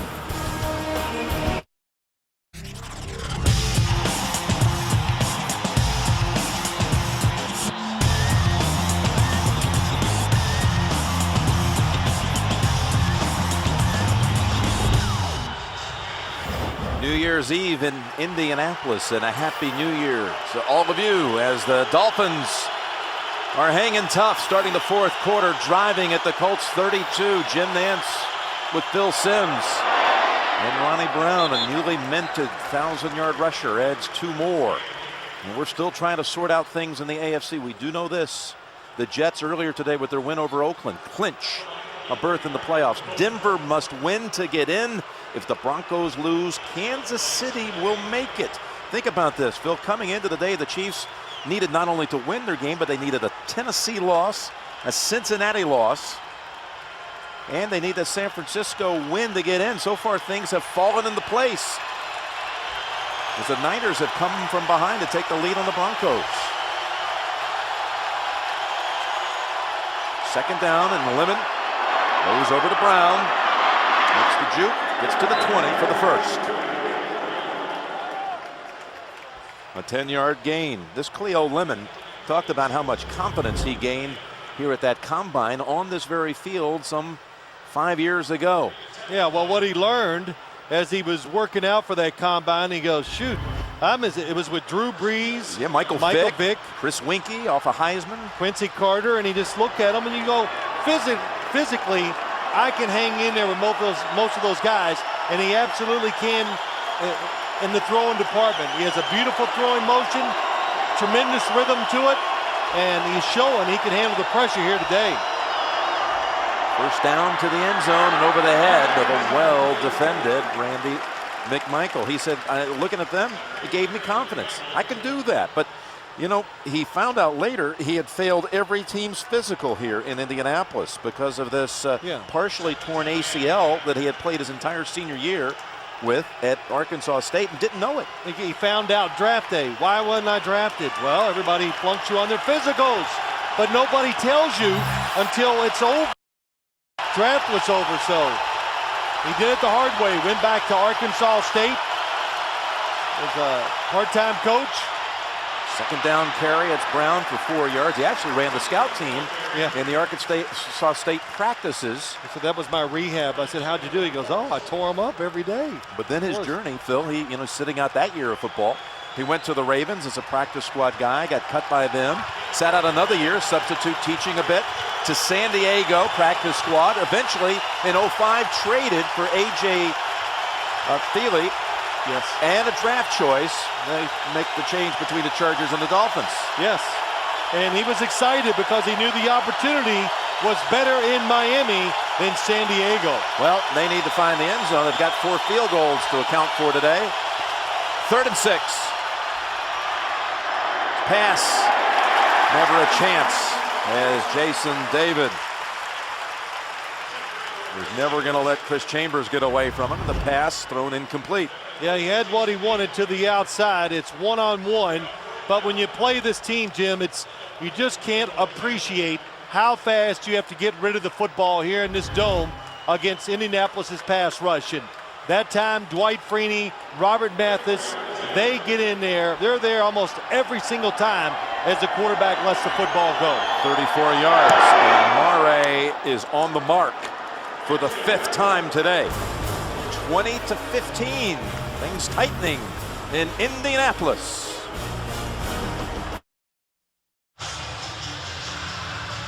.12:38 remaining in this one. Miami actually has out-yardaged the Colts in this one, but not able to get it into the end zone today. 5 Mare field goals, keeping Miami in the game.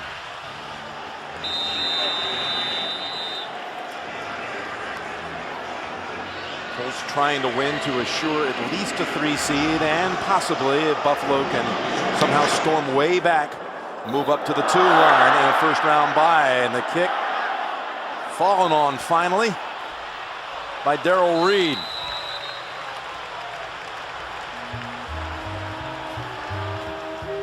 Old Anzine, Happy New Year, folks. From all of us at CBS. We're back at the home of the AFC South Division titleists, the Colts, who win their division for the 4th year in a row. leading in this one by only 5, fourth quarter, 20-15. Interestingly, most of this early in Manning's career, 5 times he's played Miami right here at home. Never beat him here. 3-8 overall.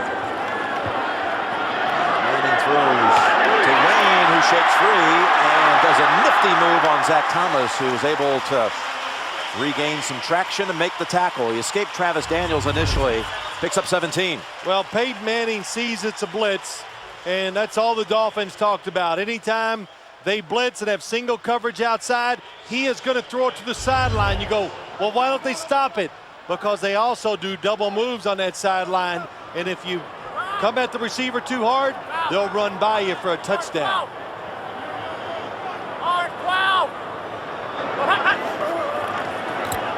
With a die on the ground. And he is backed up with the flag thrown in. That's Matt Roth, who had the bear hug going.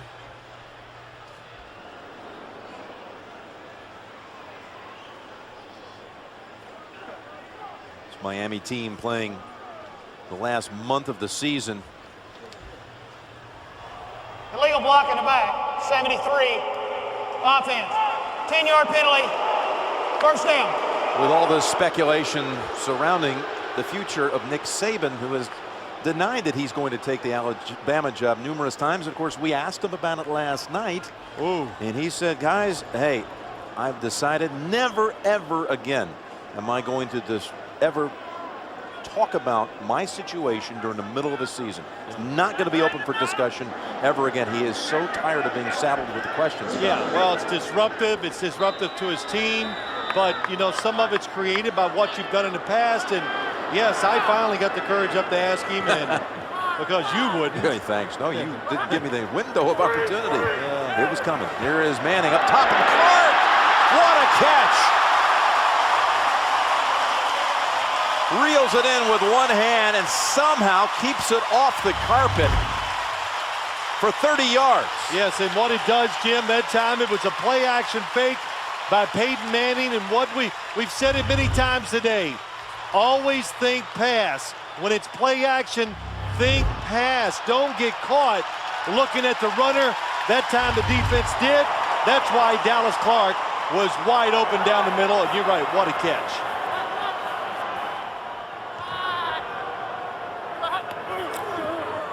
Well, they fake now, play action, and Manning looking at the sideline one more time, and Wayne is knocked back just short of the first.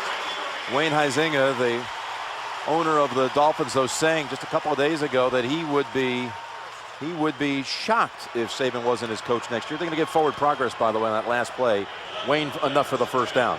Yeah, and it was also told to us last night, Jim, that Wayne Huizenga is not going to sell the team this year. So, you know, a lot of things are said. And when you're coaching, whatever level you're on, you got to just state answers so you can get rid of the questions. You can't leave any gray area for the press or the fans. And look, I think we just have to wait and see what happens. Manning, throwing, open, Harrison, touchdown, Indianapolis.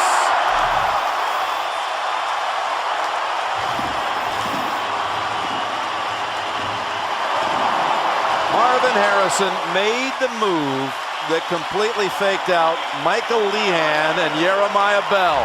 Made them both disappear. Well, we talked, Jim, we said it, when you play against this team, and what makes it work this time is Peyton Manning's play action. I mean, his pump fake.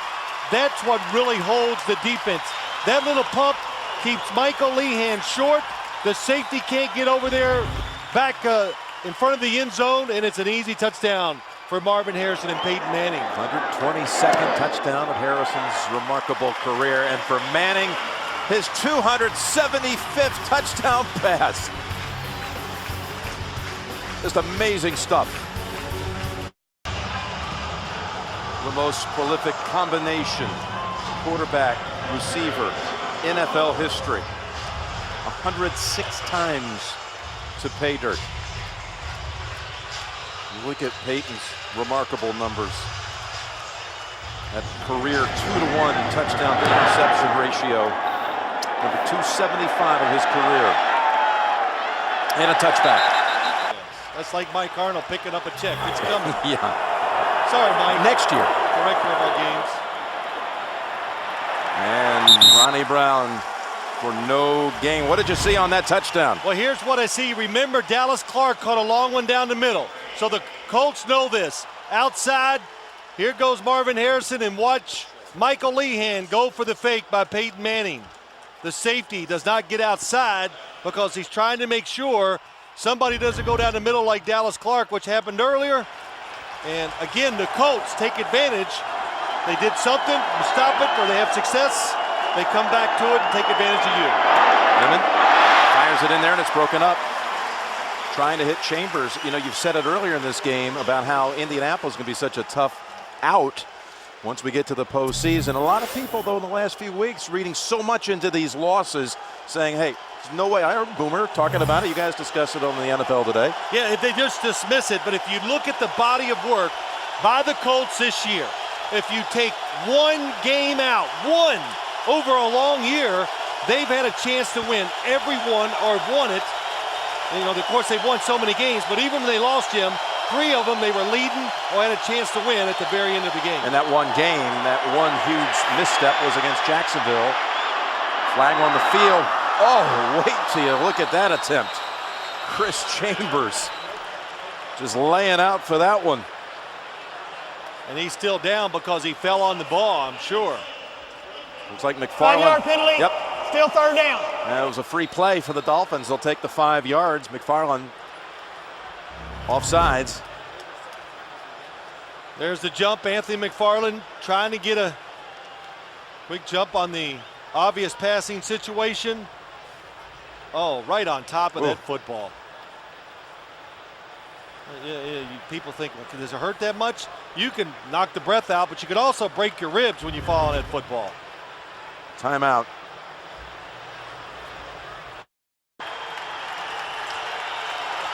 Miami trailing here 27-15, and Chambers able to make his way to the bench. Derek Hagan takes his place on the field.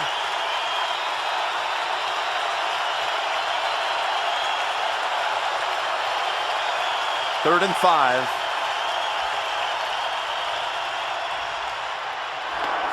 Lemon's pass caught by Hagan, just coming in and bouncing around like a pinball, but holding on to it for the first.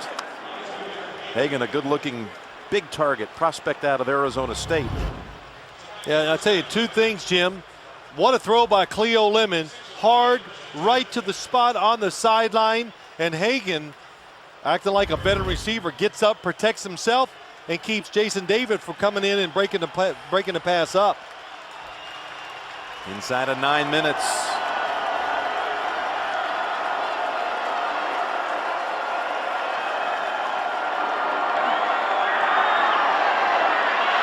Thinks better of it at the last moment.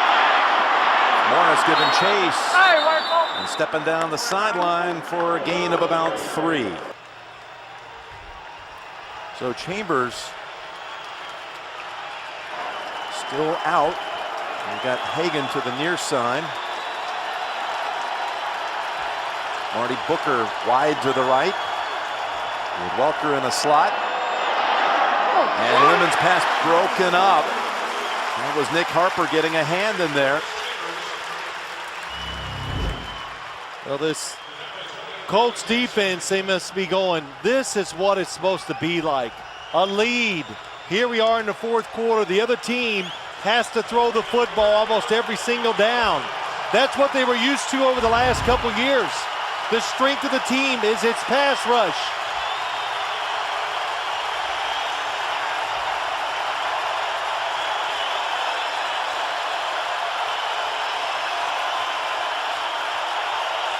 Third and 7. And there was contact before the ball got there, but it might have been initiated by Booker. Well, what it is, Jim, Jason David is going right for the football. So he has every right to that football as much as Marty Booker does. He sees the throw, and he goes in and tries to make the interception. Pretty close, though. Almost cut him off.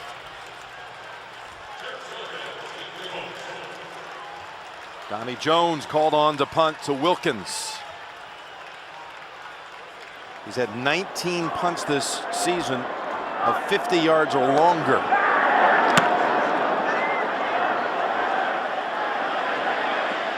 And Wilkins, fair catch at the 20. Inside of 8 minutes remaining. 27-15 Colts. Quickly to the line. Manning and the Colts. In charge by a dozen. Trying to improve their record to 12-4 on the year.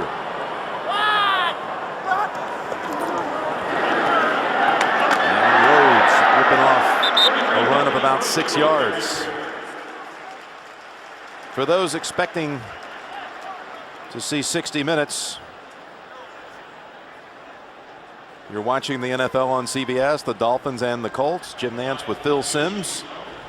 With Indianapolis leading 27-15, 60 minutes will be seen in its entirety immediately following this game, except on the West Coast. 2nd down and 4.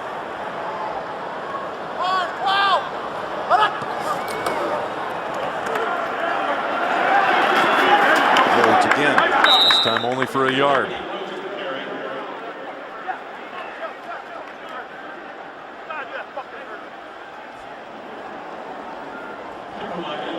Third down coming.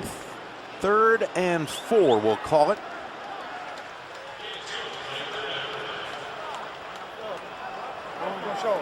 What will Tom Moore be looking for right here as a play call?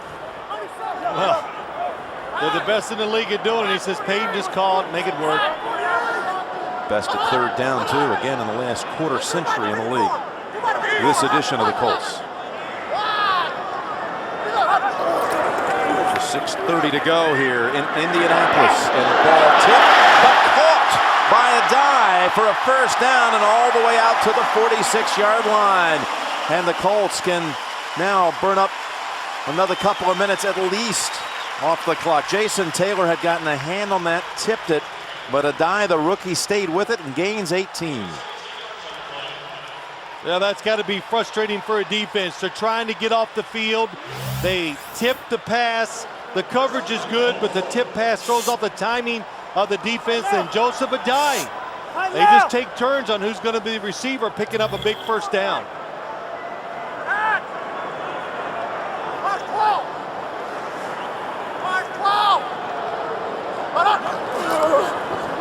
And Rhodes to midfield.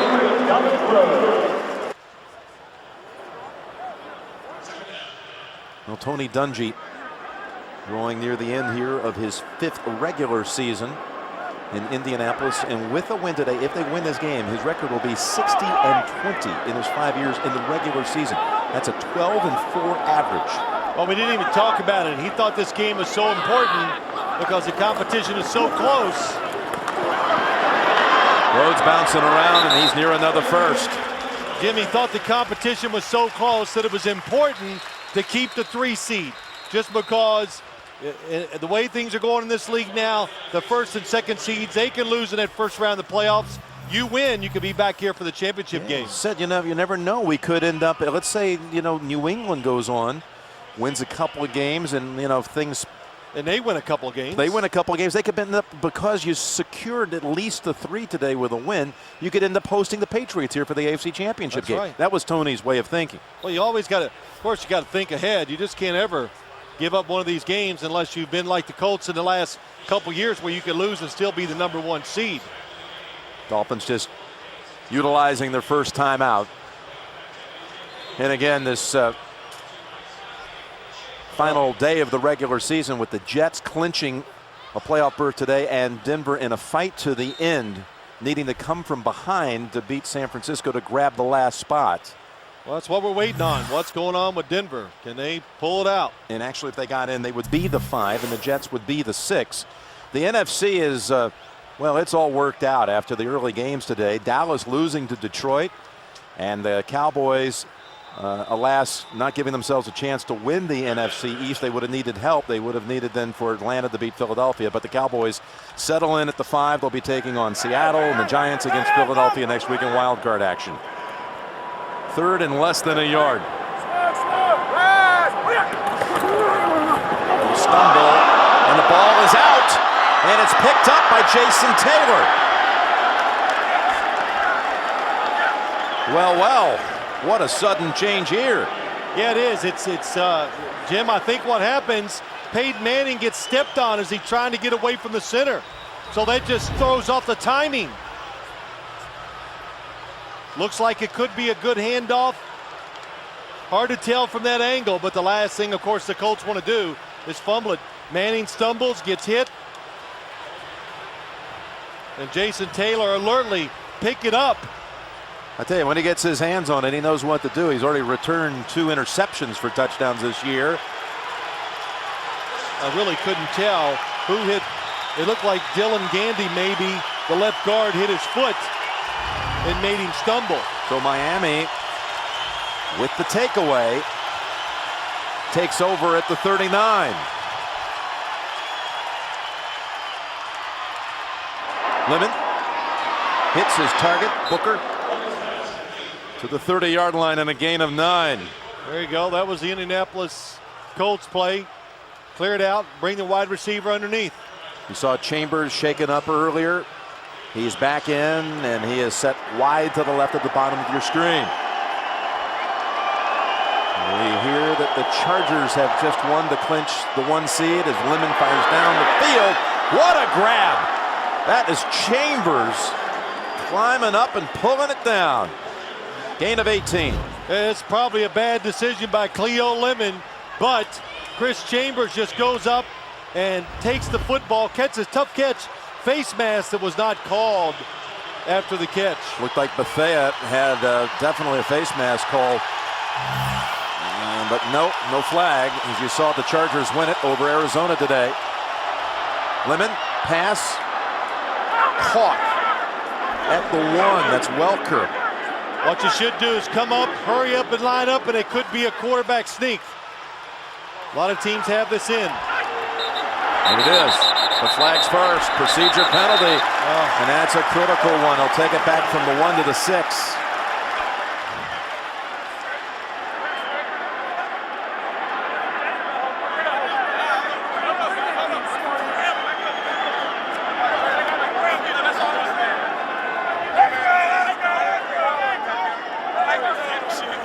Well, I'm waiting to hear the call. False start, 64. Offense, 5-yard penalty, still first down. Kendall Jaycox. Well, left guard Kendall Jaycox going a little quick. He's inside. He's trying to create that wedge for Cleo Lemon. A lot of teams in the league run that quarterback sneak.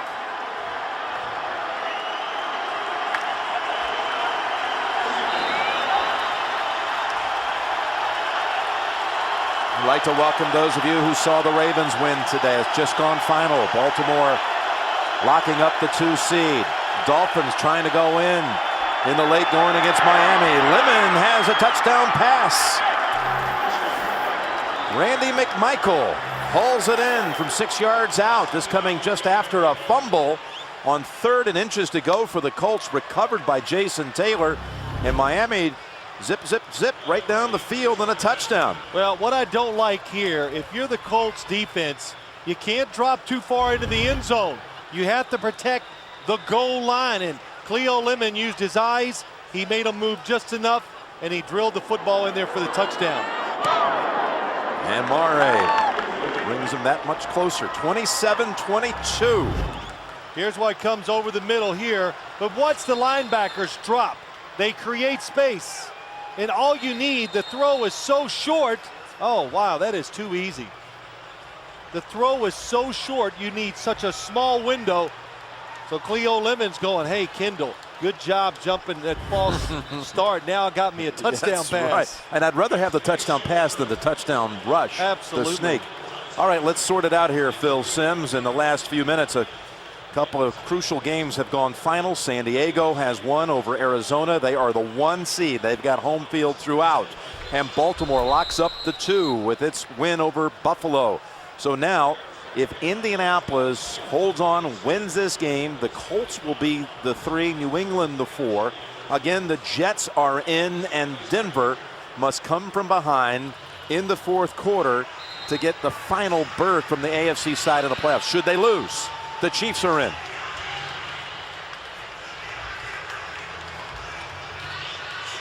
So what are you having for dinner? I'm getting hungry. You're getting hungry. Look at this, 9:25 to go. And the Broncos, well, they got a touchdown today from Champ Bailey on an interception return, playing at home, playing against the 49ers team's not playing for anything. As you see now, the Colts expecting the onside kick.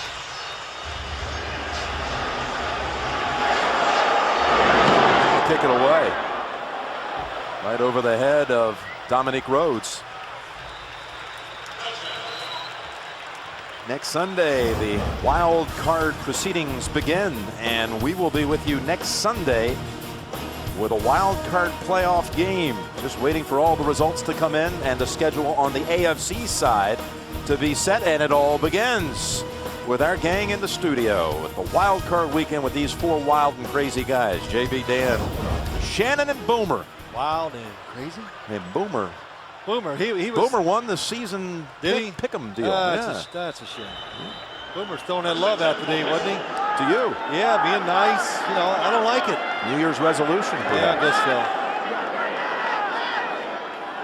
so. 3:11 to go. I like a little friction.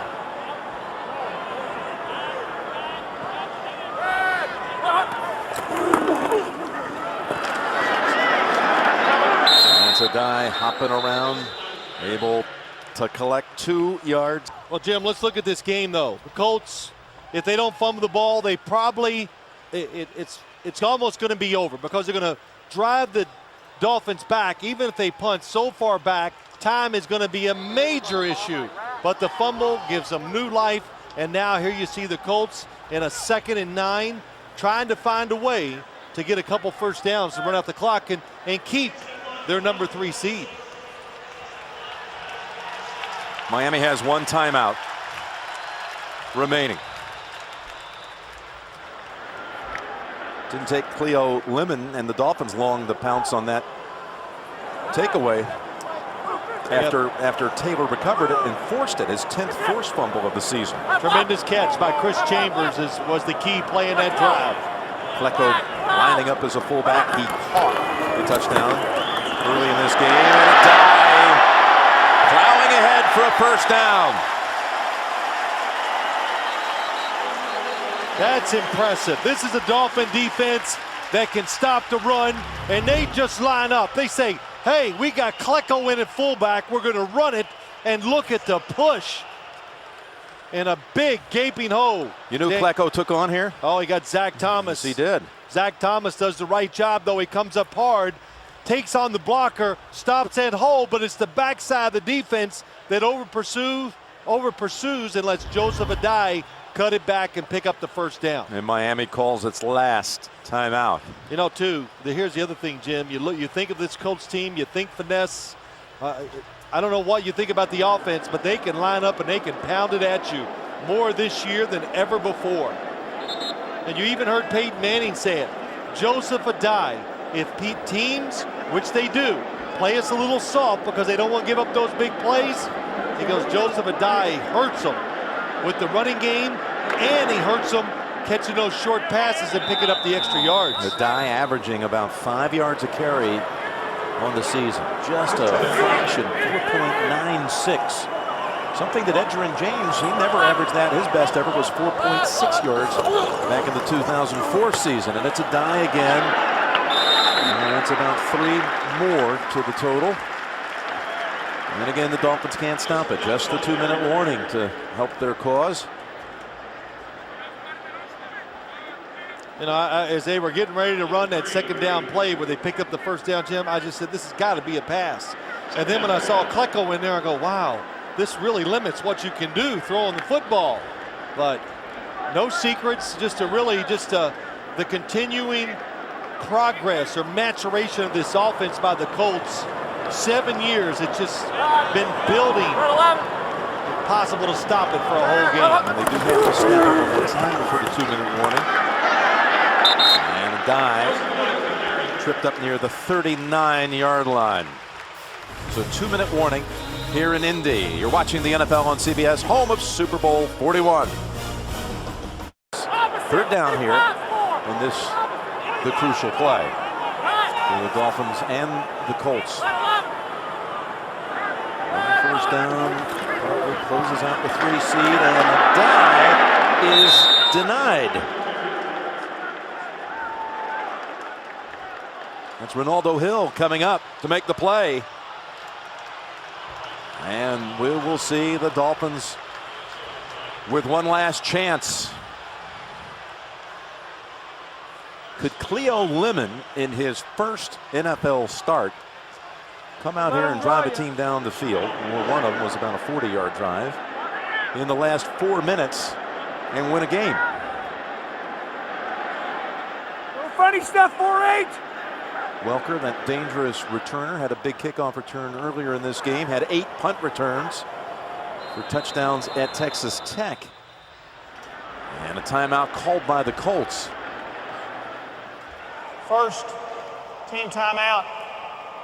Indianapolis, 30-second timeout. Again, with the Patriots having won earlier today, now the 2 seed out of sight because of the Baltimore victory. A Colts victory would lock up the 3 seed. Win or loss, they are assured of hosting a playoff game next week, but they're looking down the line and the possibility that you would be given another chance to even have a home game down the road come AFC Championship time.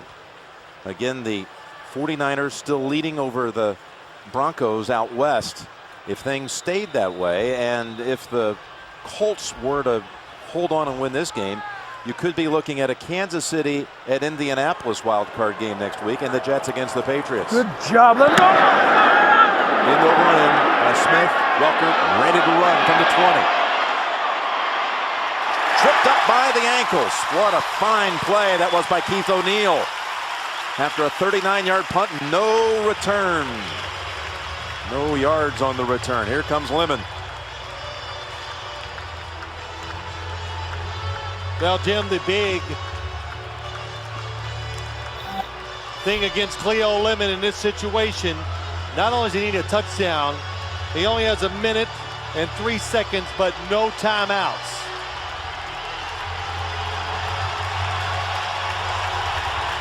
So if he can move around and buy extra time, maybe the defense could lose track of a receiver and disassemble just enough for a big play. This will use a lot of time for the reset. McMichael for about 8 in the middle of the field.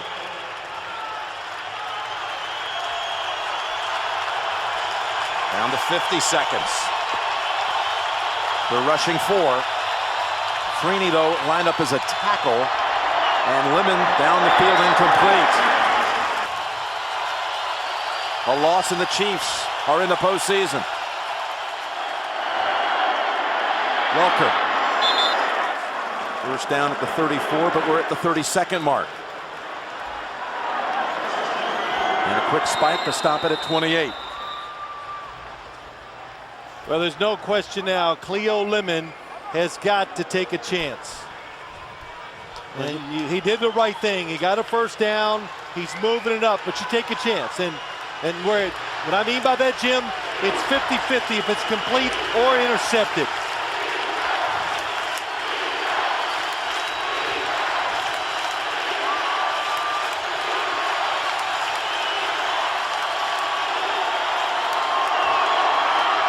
Go to the sideline and almost intercepted by Nick Harper.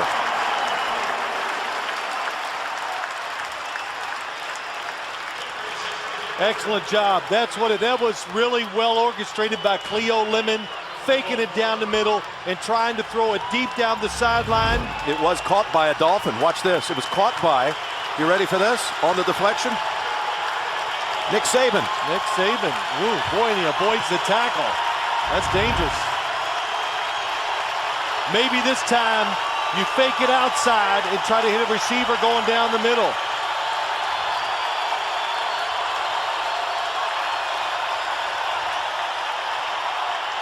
Big rush. Lemon steps away from the heat, gets the completion at the 43. They must hurry for the spike to stop the clock.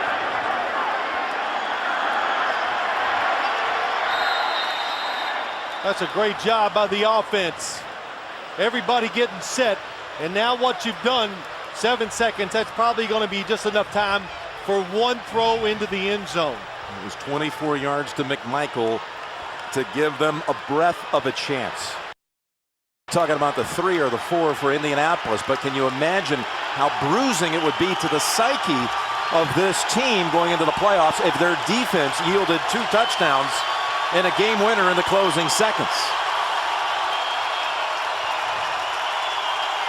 Remember, Chambers can really jump. Got to buy time. Got to step away from the heat. Mathis giving a chase. Lemon puts it way up into the sky. Chambers is down there, and it's through the end zone to end the game. Never had a chance on the Hail Mary. He overthrew all of the receivers huddled in the back of the end zone. So we know this: San Diego the 1, Baltimore the 2. The Colts take the 3 seed and the Patriots the 4 seed. Colts beat the Patriots head-to-head earlier this year to move up and win the head-to-head tiebreak to get the 3. Again tonight on CBS 60 Minutes, Shark, Cold Case, and Without a Trace.